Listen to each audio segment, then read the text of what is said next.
todo Tem bonito. uns 4 livros. Tá carregando, viu, Ed? Vou desligar meu microfone, viu? Edivaldo, tá cortando, tem que botar o telefone em outra posição, porque a gente tá vendo só teu rosto. Agora tá melhor. Agora tá melhor.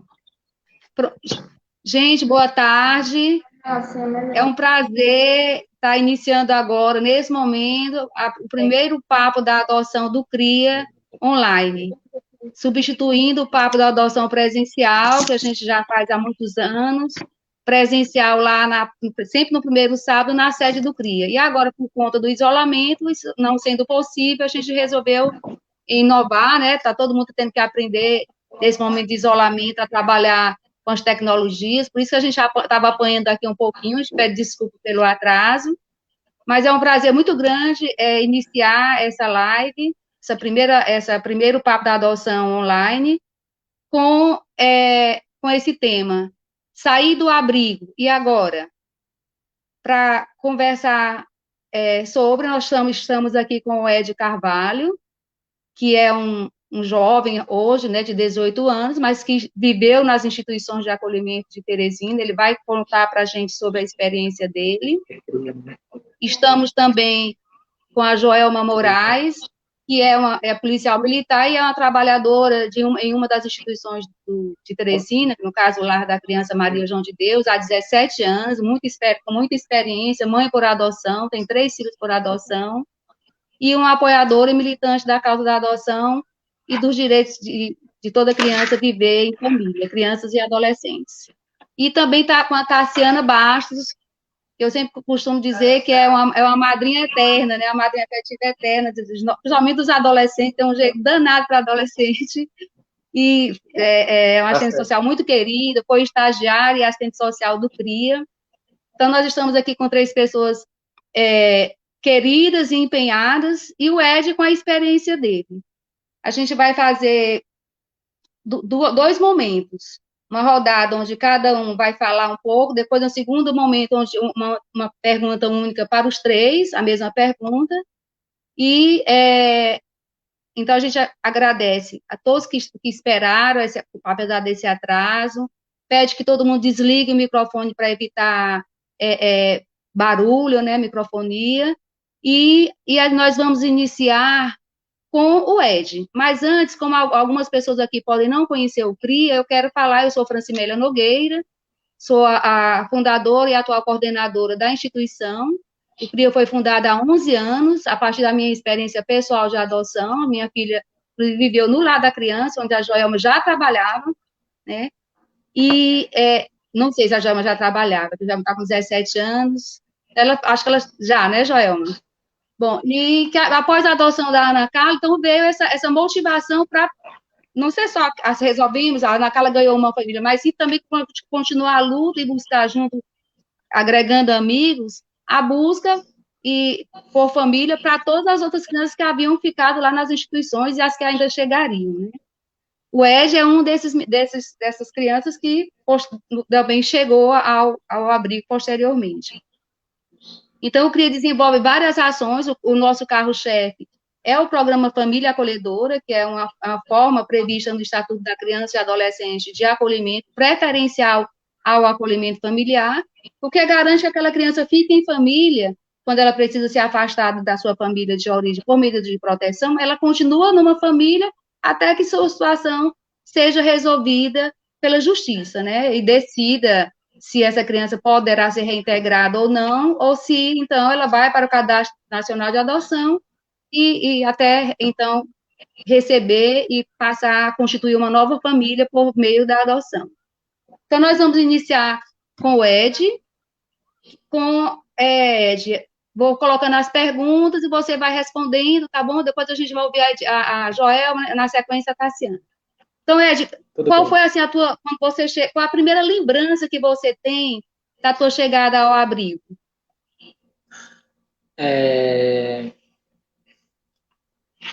Agora, como eu já estou um pouco mais velha, eu não me lembro de muita coisa não, sabe?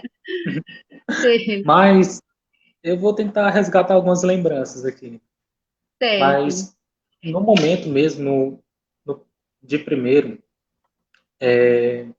foi meio complicado, sabe? Sair da família, ir para outro lugar que a gente nem conhece, conviver com outras pessoas totalmente diferentes da nossa realidade e viver uma coisa que é o abrigo, foi muito complicado para mim, por causa que tinha que haver interação com os outros internos e, e os educadores e os demais, né, que estão ali.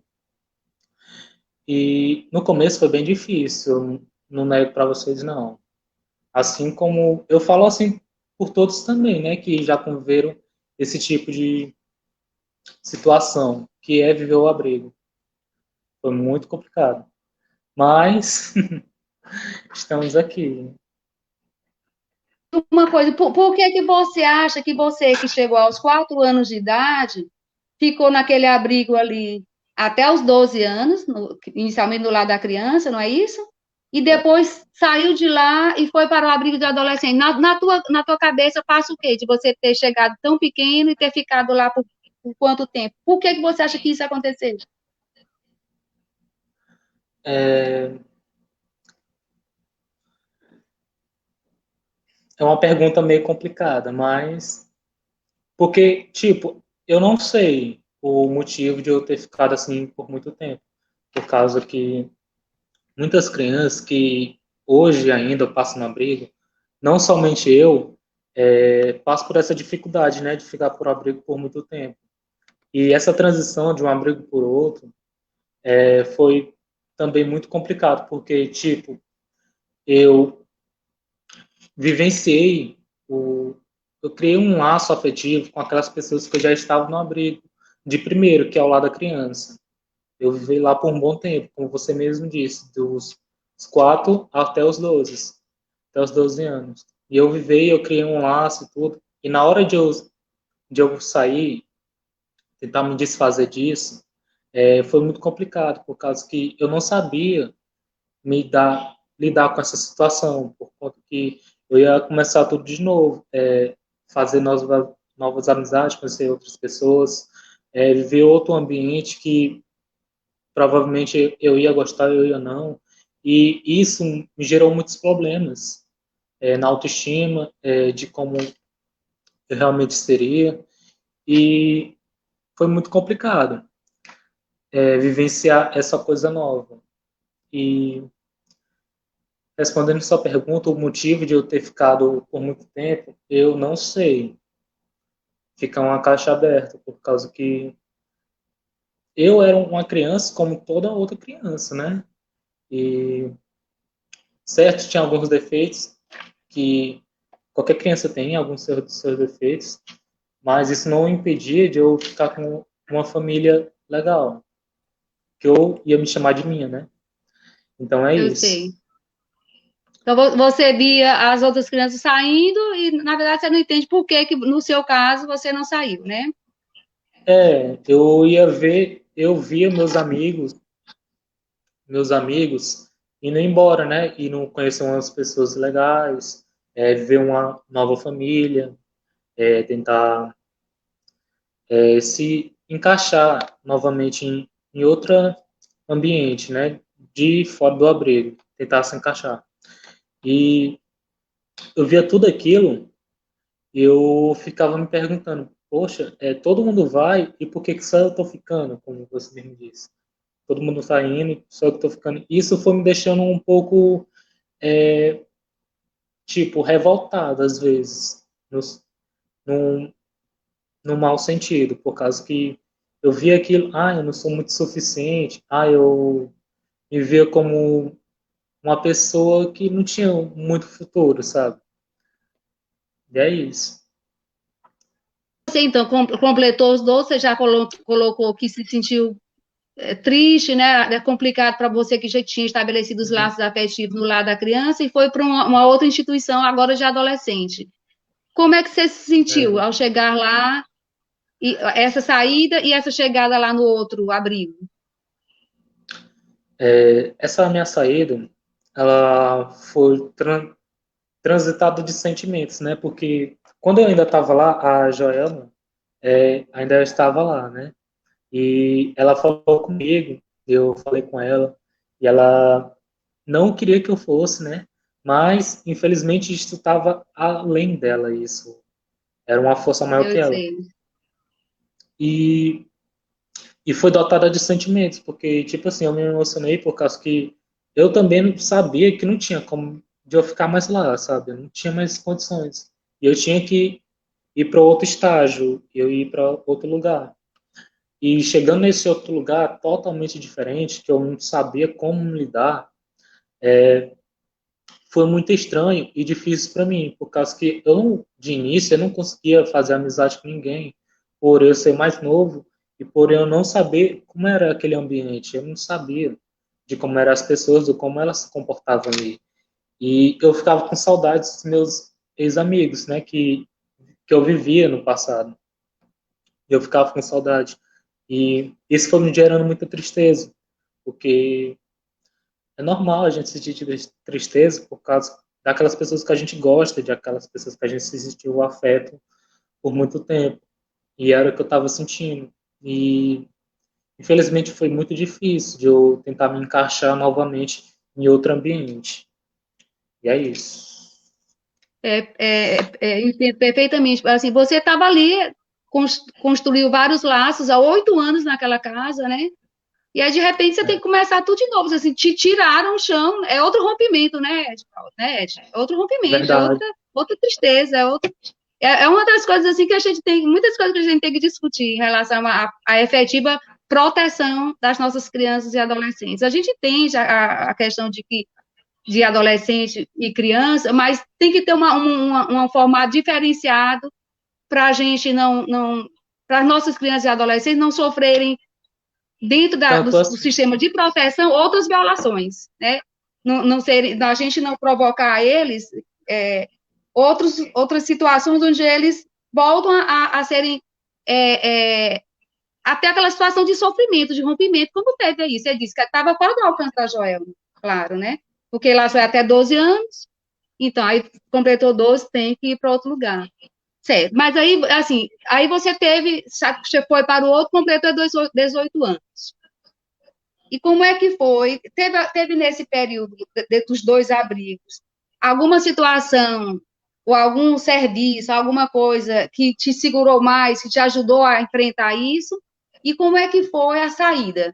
Chegou o dia de você sair, que você foi com o terceiro abrigo, na verdade, né? Antes de sair para aqui para, né, para a vida livre, como você já colocou uma vez, é, né?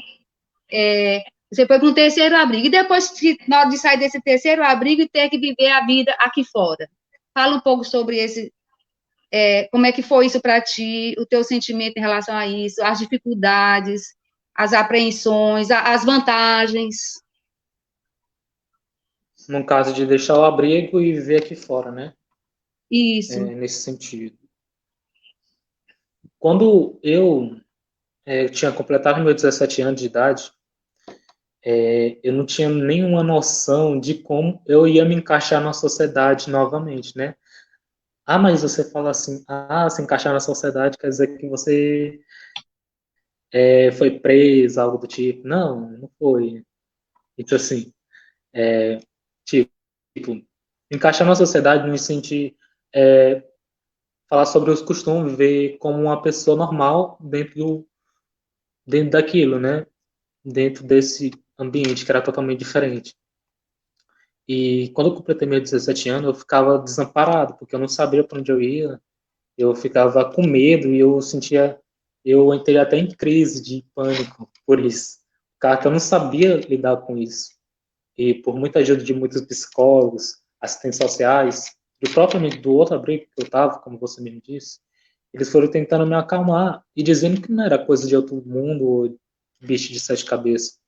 Mesmo assim, eu ficava muito preocupado, por causa que porque falar é fácil, né? Difícil tá nessa situação que eu estava e fazer algo a respeito e tentar mudar o destino. Porque a primeira coisa é que eu estava no ensino médio, ainda estou no ensino médio, e me veio na cabeça como uma pessoa de 17 anos, no ensino médio, ia conseguir me manter sozinho, arranjar um emprego, criar uma casa, tentar se encaixar de uma forma que muitos pensassem, ele já veio de uma família qualquer, ia ser muito difícil para mim. E graças a muita ajuda de muitas pessoas, eu realmente consegui, né, fazer isso, graças à ajuda da minha tia, a ajuda também da Joelma, da senhora mesmo, e de outras pessoas que se disponibilizaram um pouco do seu tempo para ouvir algumas mensagens minhas, para ver o que eu realmente estava passando e se sensibilizar com isso tudo. E eu agradeço muito essas pessoas que realmente fizeram a diferença na minha vida, porque eu não seria essa pessoa graças sem elas, sabe? Eu sou muito grato à ajuda delas. Que... Eu acho que você está esquecendo de uma pessoa que você sempre me fala. Sua madrinha afetiva. Tá ouvindo, É, Ed? eu sempre falo, eu gosto muito dela, né? Eu tenho um maior carinho por ela. Ela é uma pessoa que sempre esteve ali para me apoiar nos meus momentos mais felizes e outros mais tristes. Até hoje ela me dá uns puxão de orelha. É, Até hoje ela me fala, olha, não tá certo, olha, vai fazer isso, olha, larga de ser ansioso, te acalma. Ela sempre me faz isso. E eu agradeço muito a é, ela, esses conselhos. a madrinha Agradeço. Tarciana aí tem um papel relevante. É. Ela faz Ai, tipo, ai. ela faz um tipo papel de mãe, uma mãe que eu nunca tive, mas ela faz esse papel e eu sinto que eu tenho o dever de obedecer ela, por causa que ela, desde o primeiro, quando eu estava no meu primeiro abrigo, até agora, ela sempre teve meu lado. E ela sempre teve esse muito carinho por mim, assim como eu tenho por ela. Exatamente. Eu quero até aqui aproveitar para falar algo que eu esqueci no início, fiquei aperreada com a questão do atraso na live, né, no início, mas assim, Hum. que o CRIA é algo que, assim, o meu sonho é que o CRIA continue, né, e por muito tempo, mesmo quando eu partir, né, o Dijan tá até aqui presente, ele nem gosta que eu fale essas coisas, assim, aí a gente constituiu um conselho, o conselho do CRIA, né, para ajudar a pensar os rumos, né, e, enfim. E aí, esse conselho é constituído por 5 pessoas, que aqui estão 2 conselheiras, a Joelma e a Tarciana. Já sei também que estão assistindo já os outros conselheiros, o Fabrício, eu já vi aqui, já vi o Dijan, agradeço aqui a presença. A Ivana talvez ainda vai entrar. Então, nós temos 5 conselheiros para ajudar a pensar os rumos da instituição. E a Tarciana, eu sempre falo muito sobre a sensibilidade da Tarciana, né? A calma que ela tem. Eu sou mais aperreada, que sou mais afoita, e a Tarciana já trabalhou muito tempo no CRIA, ela sempre teve esse papel de me acalmar um pouco, e dizer, calma, vamos pensar 2 vezes, 3 vezes. Então, ela é assim, e você está com uma excelente madrinha, né, que na sua, como você mesmo colocou, está fazendo o papel de mãe, né, para você. Que bom que você contou com esse apoio, né? Esse apadrinhamento afetivo, a gente vê realmente muito importante para as crianças que vivem nas instituições de acolhimento, e como eu sempre gosto de falar, que a principal carência que elas vivem é a de afeto, não é carência material. Muito pelo contrário, em alguns abrigos até a situação é bem confortável, no sentido de ter 6 refeições, de ter ar-condicionado, mas é o afeto mesmo, é a individualidade, a privacidade também. Então, você contou aí com essa madrinha aí de peso e medida. Eu quero, então, mais uma vez agradecer aos conselheiros do CRIA e vamos, então, adiante. Vai ter mais uma pergunta para você, Ed, mas é no final, tá? E agora, então, vamos passar para a Joelma. Joelma Moraes, vamos lá. Joelma, então, você que conviveu, talvez aqui de nós, você quem tenha convivido mais tempo com o Ed, né?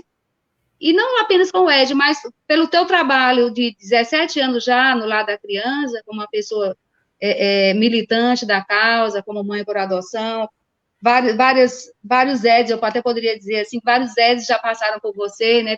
Crianças, adolescentes que viveram a mesma experiência do Ed, de chegar pequeno e se tenta reintegrações, às vezes precipitadas, Mas, enfim, eu quero que você fale como é que foi, como é para você trabalhar nessa realidade. Há quanto tempo você... Eu acabei dizendo, né? Quanto tempo você trabalha.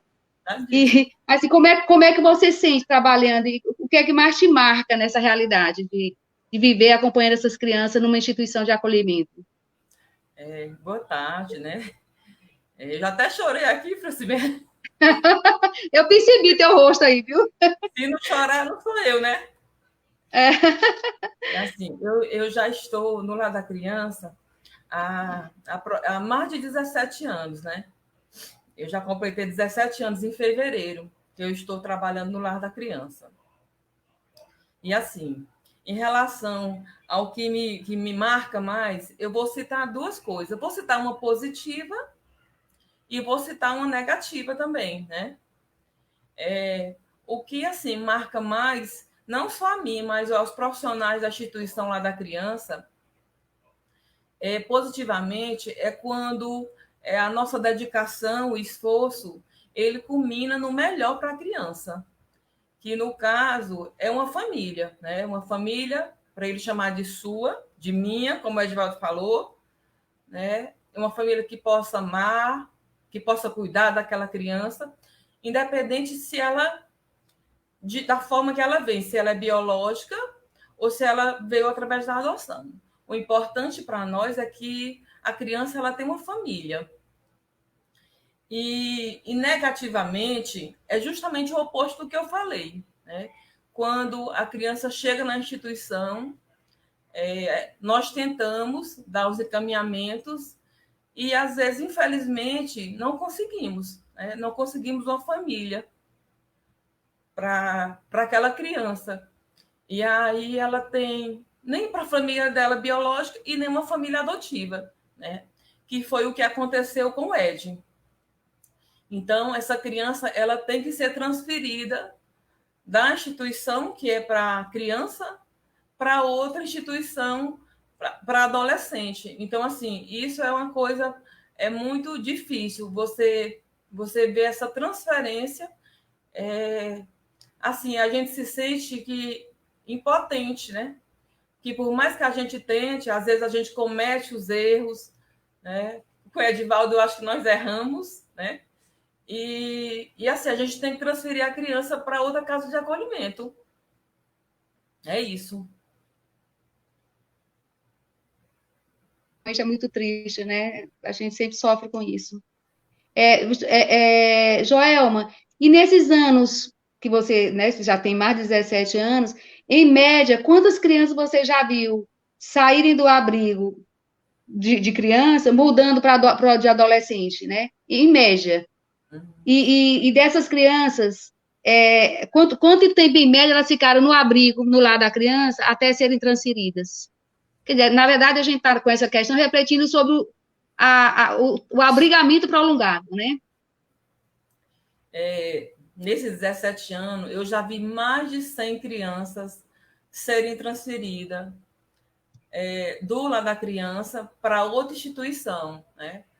Ou porque chegou à adolescência, ou porque... por outros motivos também, mas assim, o que mais mexe com a gente realmente quando completou os 12 anos e ele tem que ser transferido para outra instituição. Então, mais de 100 crianças eu já vi serem transferidas. E, assim, em relação ao tempo, né, eu até tentei fazer um levantamento, mas eu prefiro não, não canalizar esse assunto, porque, assim, cada criança tem a sua especificidade, né? Tem a sua história, tem as suas demandas. É assim, mas eu acho interessante dizer que tem criança que chegou bebê, né? E ficou até os 11, 12 anos, que isso é muito grave, né? E crianças que passam um ano, que passam 2 anos. Mas, assim, o que chama a gente a atenção é que abrigo não é local, abrigo não é casa, né? Ou abrigo não é lar. Abrigo é uma casa de acolhimento, como o nome diz. E, assim, o que eu acho interessante falar é que esse tempo podia ser é minimizado. E, assim, ele sendo minimizado, os traumas também seriam minimizados, né? O Edivaldo, ele falou bem aí em relação a essas angústias que ele sofreu. Então, assim, até fazendo uma correção sobre ele, sobre o Edivaldo, que você mencionou 4 anos, mas o Edivaldo, ele chegou na instituição com menos de 2 anos de idade. Ele chegou precisamente com 1 ano e 7 meses de idade, né, na instituição. Então, ele teve a vida inteira praticamente em abrigo, né? Então, assim, o que eu acho importante é cada criança, de acordo com a sua especificidade, ser estudada e ver a forma mais breve dele sair daquele abrigo. Não para outro abrigo, mas que ele vá para uma família. Sem dúvida. Eu acho que no caso do Ed, é porque houve uma tentativa de reintegração familiar, né? E depois ele voltou para a instituição aos 4 anos. Por isso que quando ele saiu, acho que em fevereiro, após os 18 anos, janeiro ou fevereiro, né, Ed? Porque eu estou lembrando aqui como tem sido fevereiro. Aí colocaram para a gente a questão dos 4 anos. Mas, Joelma, essa colocação que você faz, né, de, em média, 100 crianças que ficaram até os 12 anos e foram para outra instituição de adolescente. Esse outro exemplo que você coloca de bebês que chegaram e passaram, então, toda a infância dentro de um abrigo e, ao atingir a adolescência, foram para outra instituição. Não tem outra palavra, não. É crime. É um crime. Nós roubamos a infância dessa criança. E eu lembro que quando o CRIA fez a segunda pesquisa nas instituições de acolhimento, nós vimos vários casos, nós inclusive num folderzinho, que é até um folder preto, porque eu quis fazer aquele folder preto, porque a situação era tão caótica que eu achava que aquilo ali vendia melhor a ideia do que a gente estava querendo passar, que era aquele folder, Tassiana, aquela exposição fotográfica, a infância em abrigo, né? Onde a gente colocou, acho que 8 situações de todas aquelas crianças bebês, e todas já estavam na fase da adolescência, e que chegaram bebês, ou seja, na idade preferencial de adoção pelos pretendentes à adoção, e que o sistema moroso falhou com elas, roubou a infância delas, né? Então, assim, a gente não pode se calar. Então, daí a importância, que eu acho que é muito grande, dos grupos de apoio à adoção, que conseguem ficar mais próximo dessa realidade, e para falar sobre isso com a sociedade, porque cada um pode fazer alguma coisa, né? Bom, então, antes de passar a sua próxima pergunta, eu só quero registrar aqui algumas presenças da Regiane, da Fabíola, da Arlete, Taimária, do Eric, que inclusive perguntou dizendo que quer conhecer melhor e saber como ajudar.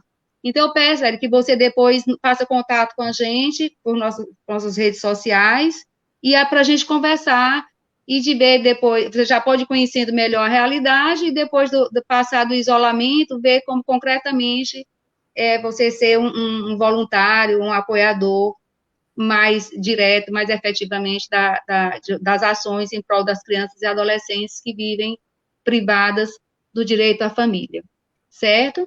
Então, vou passar para a próxima pergunta, a Joelma, que é para você contar um pouco para a gente sobre a história do Ed. Deixa eu ler primeiro bem que essa frase do Fabrício, Joelma. Lugar de criança e adolescente é em família. Sendo essa categoria, é porque está ruim aqui, pequeno para a gente, viu? Para mim, viu, Fabrício? Então, lugar de criança e adolescente é em família, sendo essa categoria com inúmeras expressões. Para isso, precisamos romper com essa insistência ao biologismo, pois aí tem uma coisa preta que eu não vejo, que representa uma família, o que representa uma família é o afeto. Então, eu concordo plenamente com você, Fabrício, que é um dos problemas, essa questão do biologismo, de estar sempre dando preferência à família biológica. Às vezes, vem um assistente social lá de São Paulo, atrás de uma avó, para ficar com um neto que essa avó nem conhece, sendo que em São Paulo tem lá a lista de centenas de pessoas para adotar e para serem pai e mãe daquele bebê, né? Então, assim, é algo que é uma das situações que fazem com que histórias como a do Ed se repitam nas instituições de acolhimento. É exatamente o biologismo ao qual o Fabrício se refere. Então, já coloquei a última pergunta, né, Job, que é você contar um pouco da história, na sua percepção, do que foi a vida do Ed nas instituições de acolhimento. O Edivaldo, ele chegou na instituição. Por que eu lembro bem dele, né? Porque ele chegou no mesmo ano que eu cheguei no Lar da Criança, né? Que foi no ano de 2003. Então, assim, ele chegou ao Lar da Criança com 1 ano e 7 meses de idade, né? Ele chegou juntamente com 2 irmãs, que eram mais velhas do que ele, mas, assim, a mais velha não tinha mais de 5 anos, entendeu? Eram 3 crianças mesmo. Ele chegou com problema de saúde e ele ficou hospitalizado. Ele passou 1 mês ainda hospitalizado, até ele chegar. Chegou a documentação, mas, no entanto, ele ficou hospitalizado. E aí, logo depois, ele chegou ao Lar da Criança. O Edivaldo, ele sempre foi um menino doce, né? Calado. Às vezes, ele era um pouco teimoso, sabe? Mas, assim, é muito calado assim, às vezes sofria porque, porque no abrigo, às vezes, a lei é a do mais forte, né? A gente sabe disso, que quem conhece casa de acolhimento é muito difícil, né? A criança ela não tem a sua individualidade respeitada, é muito complicado, porque é muito grupo. As nossas casas de acolhimento ainda tem muitas crianças. E aí ele foi crescendo. Então, durante uns 3 anos, a equipe da instituição ficou tentando a reintegração familiar, né? O Edivaldo ele tinha pai e mãe, né? Mas ambos não tinham condições de receber as crianças. E eu lembro muito bem do pai dele, acho que era Edmilson o nome dele, o nome do seu Edmilson. Ele, apesar de não ter as condições necessárias para cuidar dos filhos, mas ele era um pai muito presente. Então, todos os dias de visita ele estava lá, sentado no banquinho, com o Edivaldo no colo e as irmãs do lado. Eu lembro que ele sempre levava lanche e conversava com eles, dizia que ia se organizar para poder receber os filhos em casa. Eu lembro que ele disse uma vez, olha, eu já comprei uma mesa, né? E assim a equipe ficou acompanhando. E naquele tempo, né, no ano de 2003, 2004, 2005, existia muito essa questão, ainda existe, como o Fabrício mencionou aí, do biologismo, mas assim, a família biológica era como se ela fosse a única. Então, se existisse, as equipes tinham a todo custo a que tentar retornar aquelas crianças para a família de origem. As crianças tinham que morar com o pai, com a mãe, né?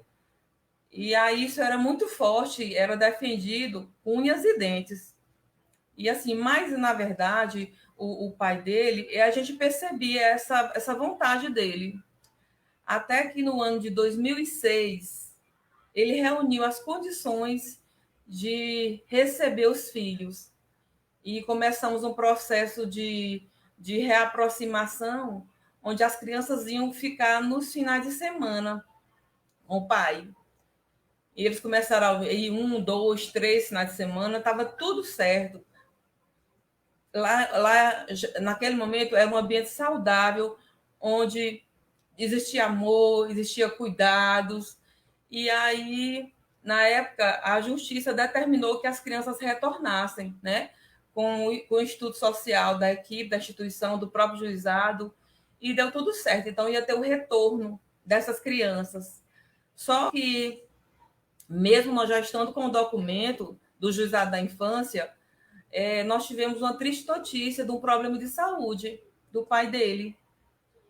E essa notícia desse problema de saúde, no início a gente achou que fosse só retardar a ida das crianças, mas só que ela terminou em óbito, né? E, infelizmente, as crianças não puderam retornar. E aí começou de novo uma busca pela família de origem, né? Mais uma vez, nós ficamos buscando essa família de origem. E no ano de 2007, ele retornou para a família extensa, que seria a avó materna. Ele, juntamente com as irmãs, ele voltou para a família, só que para morar com a avó. E pouco tempo depois, não sei se chegou a ser 2 anos, mais uma vez, o Edivaldo ele é acolhido no lar da criança. E mais uma vez depois disso. Então, assim, só no lar da criança ele foi acolhido 3 vezes, só no lar da criança. E aí, quando foi no ano de 2010 ou foi 2011, eu não me recordo direito, ele foi transferido para outra casa de acolhimento, que foi o que ele mencionou. Então, assim, mas durante esse período do Edivaldo, todo mundo gostava dele, né? Eu, particularmente, eu fui madrinha afetiva dele, que lá nós temos o projeto, né? Madrinha afetiva, a Tassiana até, acho que conheceu o Edivaldo lá também, e por várias vezes eu levei ele para minha casa, né? E assim, mas eu torcia muito, porque realmente o seu Edmilson, ele tinha ótimas intenções com os filhos. Tinha as dificuldades, mas ele queria realmente, só que aconteceu essa tragédia. E aí terminou que, por causa dessa questão da gente valorizar tanto a família de origem, porque o Edivaldo tinha todas as condições de ter sido adotado, tanto ele como as irmãs, até o grupo de 3 irmãos, que hoje a gente sabe, tem várias famílias que adotam 3 crianças, e a gente ficou naquela coisa de deixar todo mundo junto, todo mundo em família, e ficamos priorizando a família e esquecemos a criança, esquecemos o principal. E aí terminou nessa transferência que ele falou que foi difícil, porque tudo novo é difícil. E imagine você morar a vida inteira numa casa de acolhimento, você conhecer todas aquelas pessoas, todos os seus colegas, apesar de ser difícil, como ele falou, que via colegas saindo dele ficando, mas de repente ficou mais difícil. Ele teve que ser transferido para outra casa de acolhimento. Então, assim, eu por mais que eu trabalhe e que eu veja, eu não consigo dimensionar qual a sensação desses meninos ao serem transferidos para outra casa de acolhimento, porque completaram 12 anos. Por Acho isso que que é tão importante ouvir, obrigada, João, é tão importante ter ouvido do próprio Edivaldo, né, como ele se sentiu perdido, se sentiu revoltado, né, expressões que ele mesmo colocou aqui, e chegando lá se sentiu triste, né, meio perdido. Bom, agora vai ter uma última pergunta para você depois, tá, Joel? Vamos passar agora a ouvir a Tassiana, que está aqui como assistente social, militante da causa, e uma eterna madrinha afetiva dos nossos adolescentes, inclusive do Edivaldo, como ele bem colocou já. Tassiana, então eu quero que você fale um pouco da sua trajetória e o que é que te vincula a essa causa, a causa dessas crianças e adolescentes. Certo. Boa tarde a todos que estão conosco, né? Ouvindo esse bate-papo. Então, falando um pouco sobre a questão do apadrinhamento, né? Eu, como você já falou, também sou assistente social, então fiz meu estágio curricular lá no Lar da Criança. E lá eu me aproximei dessa realidade da questão da institucionalização das crianças e conheci o Edivaldo lá, né? Levava às vezes lá para casa, levava outras crianças também. Geralmente, como a Francimélia falou, né, eu tinha esse olhar mais voltado para as crianças maiores, né, que eu via que tinha mais uma certa dificuldade até para sair também. E então eu comecei a me aproximar dessa realidade, me preocupei, né, tenho essa afinidade e assim começou. Na época do lado da criança, de vez em quando, tinha o Edivaldo, tinha outras crianças também que levavam. Quando ele foi transferido lá para a Casa do Barreto, que eu comecei, acho que me aproximei até mais dele, né? Levava mais lá para casa, levava no Natal. E estou aí até hoje, né? Como ele falou, não tão próxima como eu gostaria, né? Devido ao trabalho, à correria nossa do dia a dia.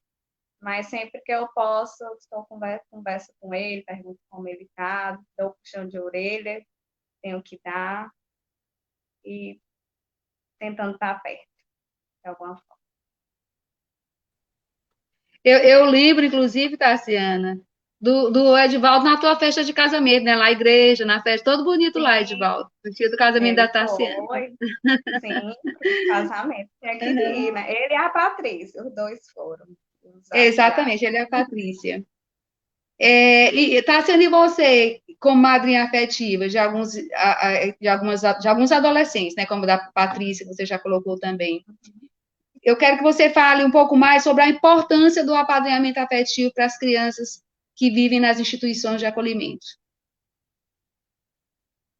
Eu vejo como um apoio afetivo, né? Como a Joelma falou, no abrigo eles têm praticamente tudo no sentido do conforto tem um local confortável para dormir, tem uma boa alimentação, mas o que falta mesmo assim é o afeto individualizado, né? Tem o afeto também dos educadores, mas é bem diferente, claro. Então, falta um pouco. Então, o padrinho afetivo, ele dá esse suporte, né? O nome já diz, padrinho afetivo. Esse suporte e acaba sendo uma referência na vida daquela criança, daquele adolescente, que de alguma forma interfere e, e apoia no sentido de lembra do aniversário, é, individualiza, né? Dá essa atenção individualizada de lembrar do aniversário, de poder levar no final de semana para que eles possam sair daquele ambiente institucional, se sentir também em família. Então, assim, muito importante, eu vejo o papel do padrinho, né? Porque as crianças muitas vezes passam muito tempo, então é importante esse apoio, e até deixo aqui, né, a quem ainda não é padrinho, que possa conhecer esse projeto, que possa se cadastrar, porque é o mais importante, né? O que eles precisam é desse apoio afetivo, dessa referência. Verdade.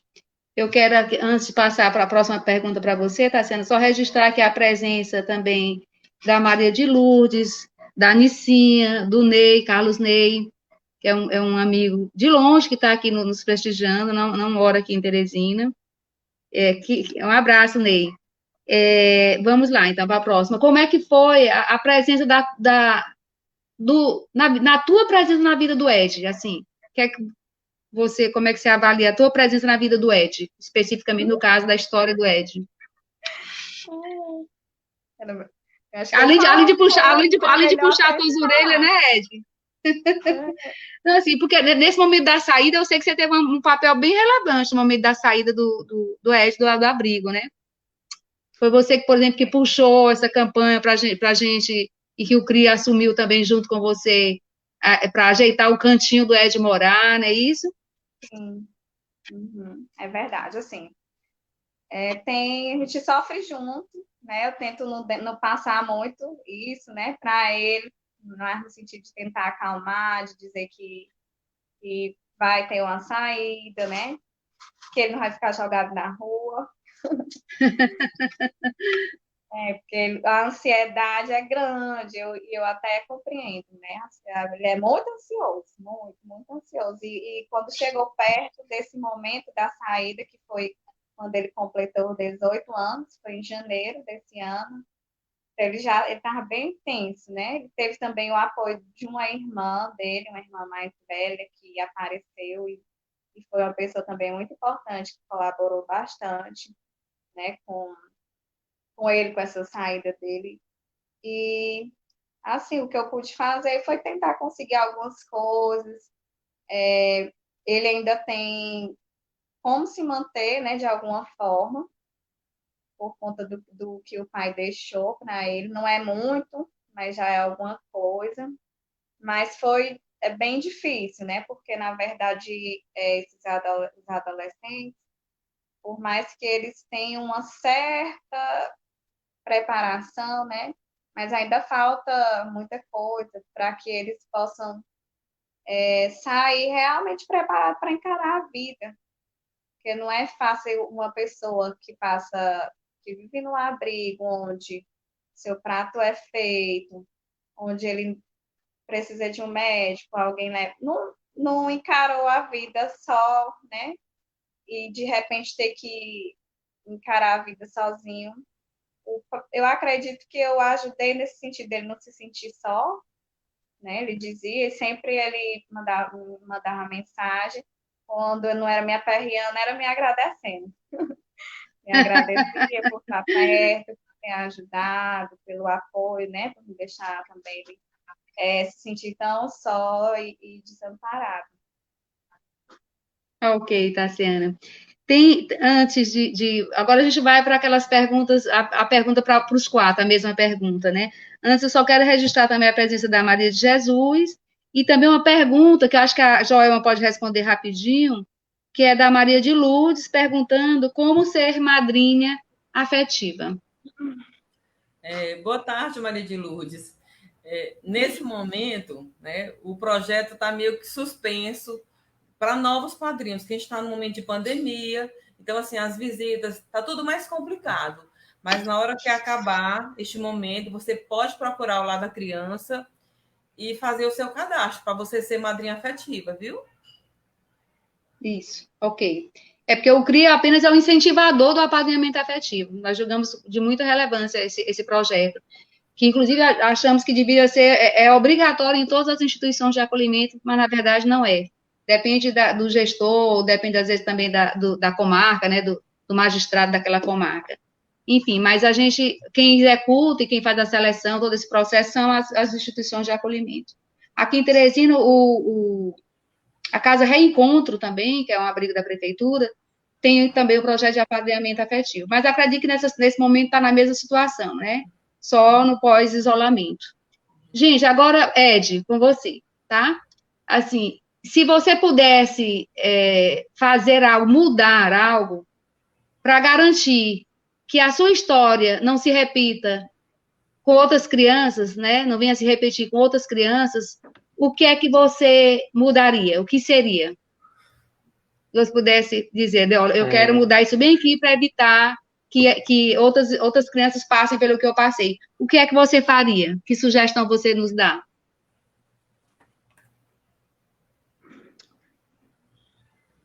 É complicado. É porque, tipo,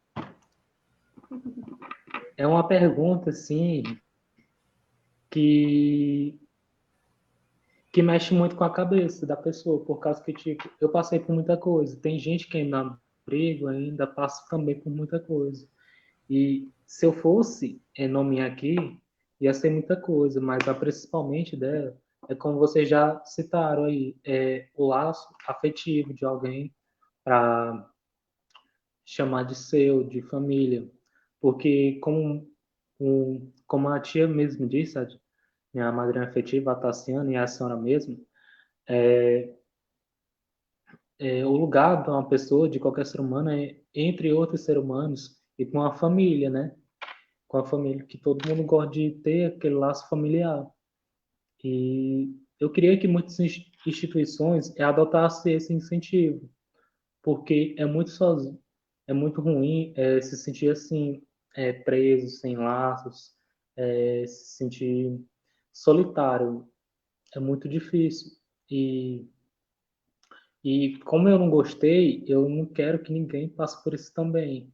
Eu sei que muitas pessoas estão passando por essa mesma dificuldade ainda. Eu prezo muito para que isso mude, para que eles não tenham essa história ruim, tipo, que aconteceu comigo, porque era para mim já estar numa família acolhedora ou algo do tipo, era para mim estar, mas por conta de alguns delays, por conta de algumas coisas, eu não pude estar numa família acolhedora. E é muito difícil. E eu queria que muitas outras instituições adotassem isso também. É isso. Então do que eu estou entendendo, primeiro, assim, garantir que a criança que fique em família. E que até que seja, saia ou chegue uma oportunidade de adoção, que fique no programa Família Acolhedora, ao invés de ficar no abrigo. É isso, Ed? Foi o Sim, que eu é isso entendi. que eu estou tentando dizer, por causa que Certo. é muito A difícil, questão né? do vínculo afetivo, né? Certo, ok. Tá Esse bom, Ed, ano. obrigada. Joelma, então, se você pudesse mudar algo para garantir mais resolutividade nesses processos, o que seria? Primeiro, que o artigo 4º, né, fosse ouvido. E a gente começa a gritar o artigo 4º que diz que a criança é prioridade absoluta, né? Do Estatuto da Criança e do Adolescente, ele fala sobre isso, que a criança ela vem em primeiro lugar. A Constituição também fala sobre isso.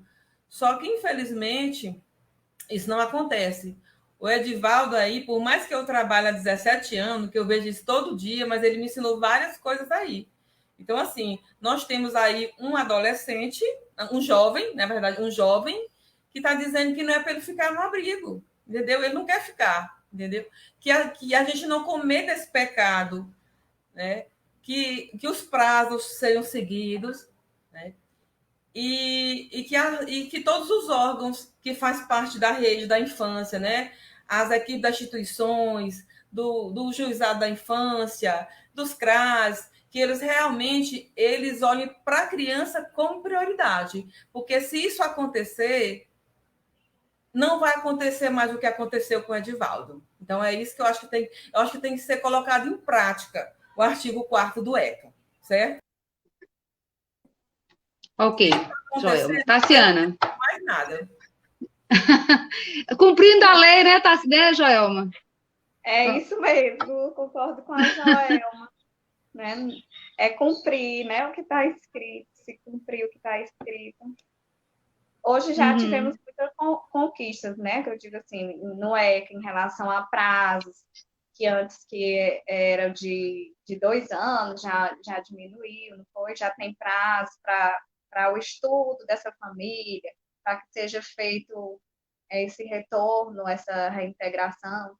Então, cumprir os prazos realmente, né? A gente precisa de uma estrutura e uma rede também fortalecida para que isso aconteça, de políticas públicas.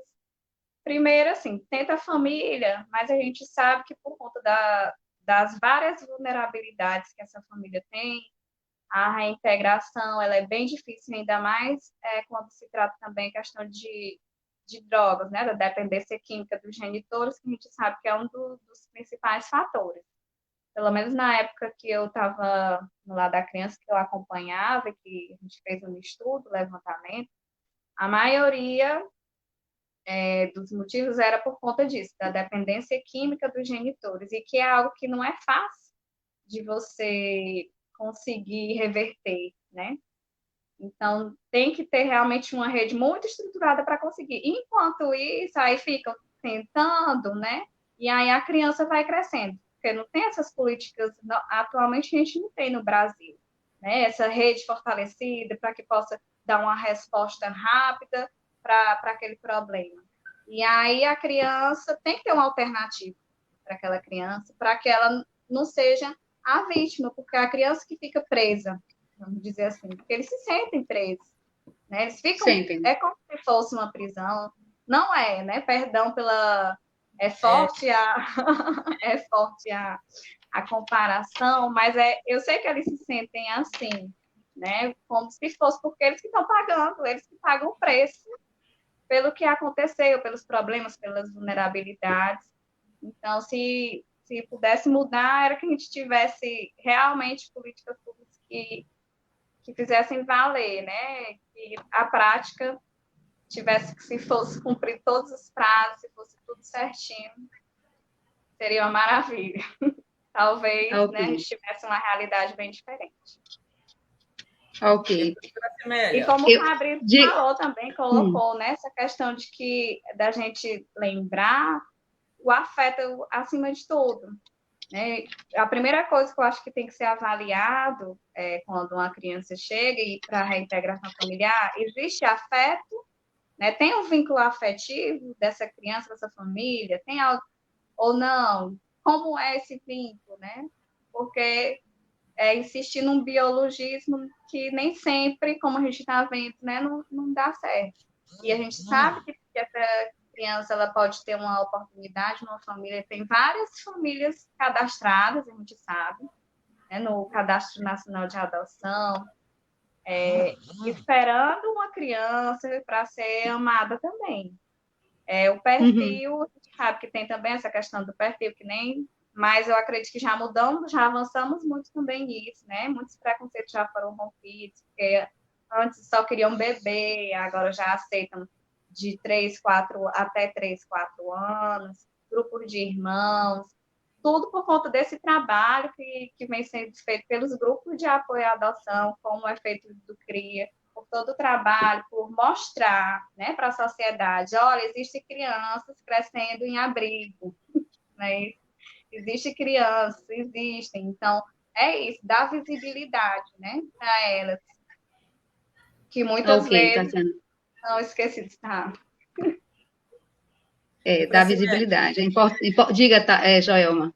Não, pegando o gancho da Tassiana aí, né? A criança é acolhida, a família está desestruturada, vamos trabalhar a família. Não deu certo salvar a família toda, vamos salvar a criança, né? Na verdade, quando uma equipe técnica começa a acompanhar uma família, ela não precisa de 2, 3 anos para saber se aquela família vai dar certo ou não vai dar certo, não, certo? No ano e meio que o ECA estabelece atualmente, como o tempo máximo de acolhimento, dá para saber. Em 6 meses, na verdade, na minha opinião, pessoal, você já tem condição de saber se aquela família está acatando, se ela está seguindo os combinados, se ela está dando espaço, se ela está indo no rumo, ou se ela não vai, ou se não vai dar. Você tem a noção se aquilo vai dar em alguma coisa ou não vai dar. Então, assim, eu quero, a partir da fala da Tassiana, eu lembrei também da primeira pesquisa que o CRIA fez, que eu não sei se foi em 2010, enfim. Acho que foi em 2010. A primeira pesquisa que o CRIA fez, onde aquele questionário foi respondido pelas equipes técnicas das instituições, 60%, quando vocês falaram aí, tanto a Joelma como a Tassiana, a questão da vinculação afetiva, né, do afeto, se existe ou não existe o afeto. 60% daquelas famílias já não tinham vínculo afetivo com as crianças que estavam nos abrigos. Assim, elas já não visitavam, elas não telefonavam, no caso das que moram no interior, por exemplo. Então, quando existe afeto, há o que se trabalhar. Se não existe mais a preocupação de visitar, de telefonar sequer para saber se o que está vivo ou se está morto, não tem mais o que fazer. Não tem que respeitar o tempo da criança e iniciar o processo de destituição do poder familiar para essa criança ficar visível, como a Tassiana falou, indo para o Cadastro Nacional de Adoção. Sim, diga, Tassiana.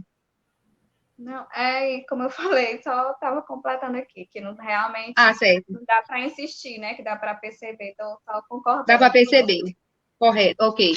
Então, assim, nós estamos já nos momentos finais. Eu vou fazer uma pergunta relâmpago, se alguém quiser comentar, comenta, mas comenta assim, rapidez, né? Porque a gente quer encerrar nos próximos 10 minutos, tá bom?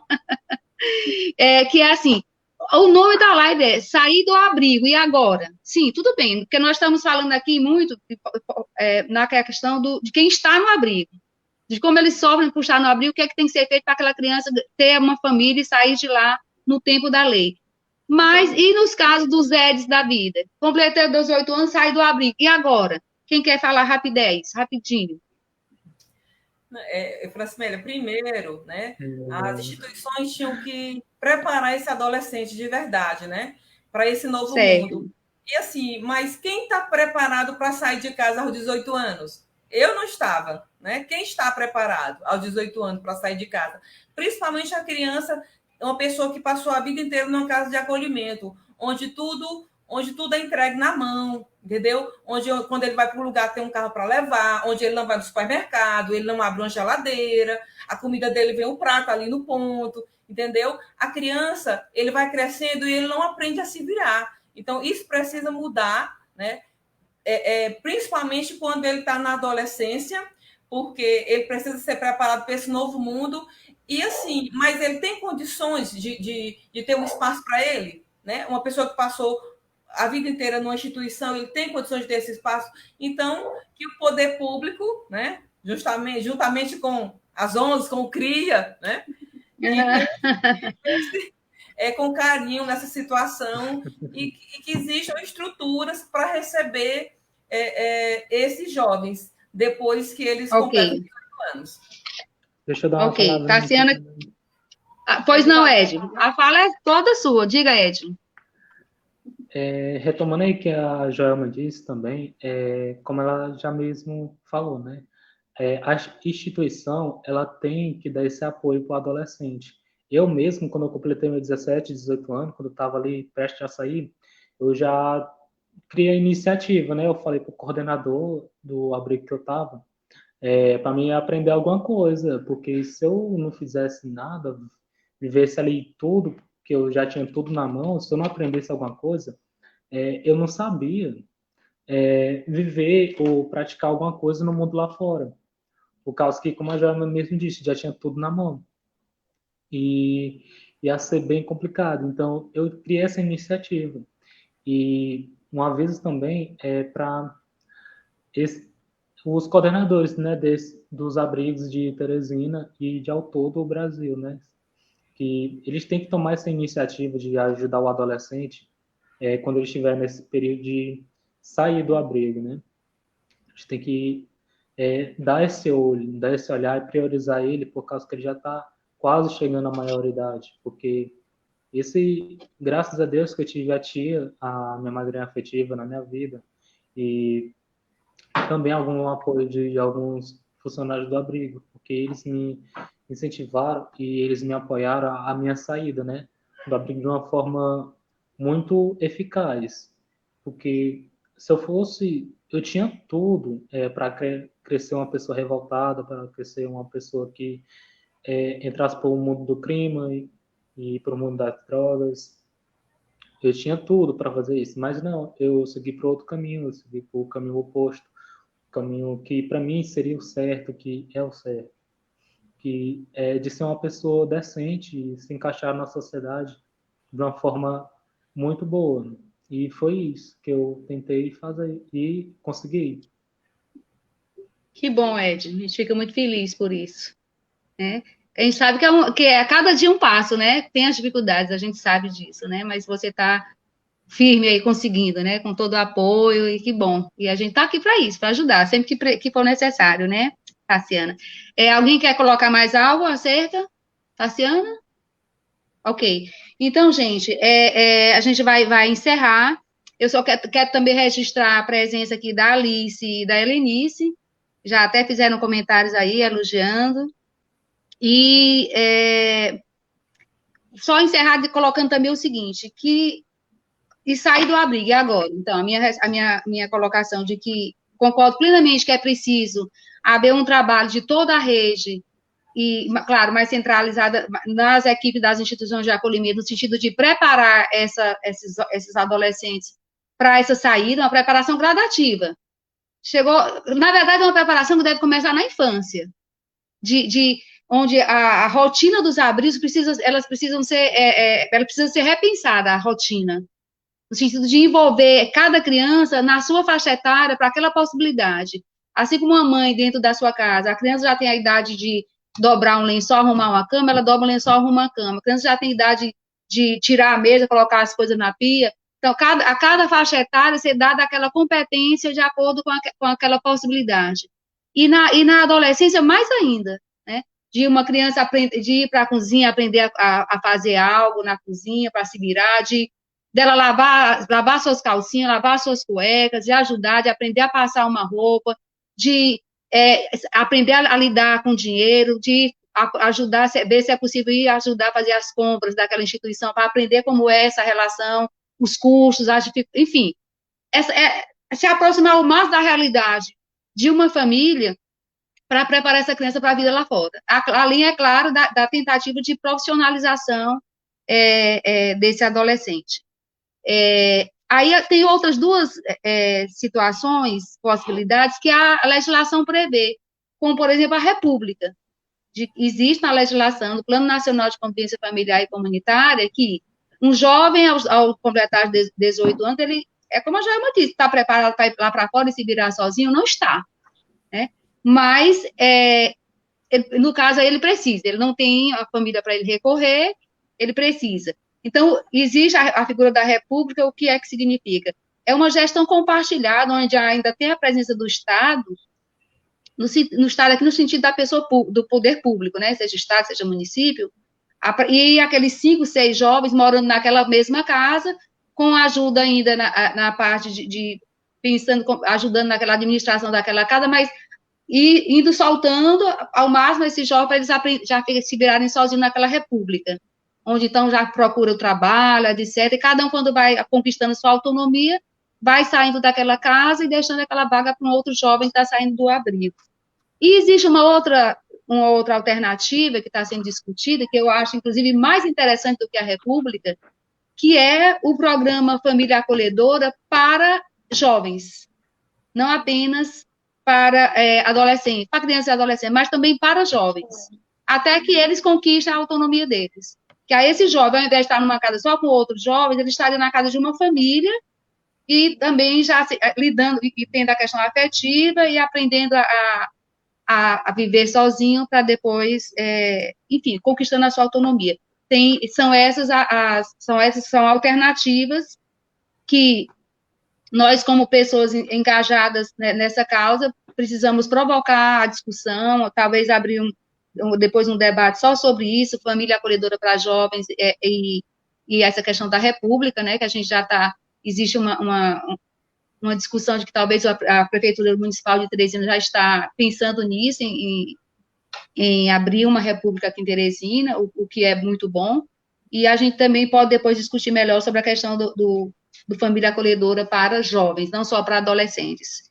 Então, Ed, tem aqui também a Eliane Pimentel fazendo um comentário, dizendo que sou psicóloga da primeira vara da infância e juventude de João Pessoa, como sou de Teresina e trabalhei na Casa de Acolhimento Feminino, conheço o trabalho do CRIA. Gostaria de depois ter a oportunidade de conversar com vocês para saber como estão as ações direcionadas para os serviços de acolhimento em Teresina.